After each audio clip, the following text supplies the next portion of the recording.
You ask Tiger to solve. This deals with linear equations with one unknown. The final result is p equals 15. Let's solve it step by step.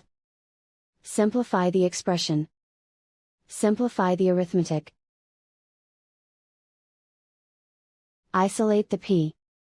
Divide both sides by -10. Cancel out the negatives. Simplify the fraction. Cancel out the negatives.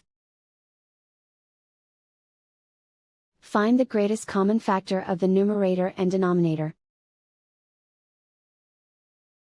Factor out and cancel the greatest common factor. And so the final result is p equals 15.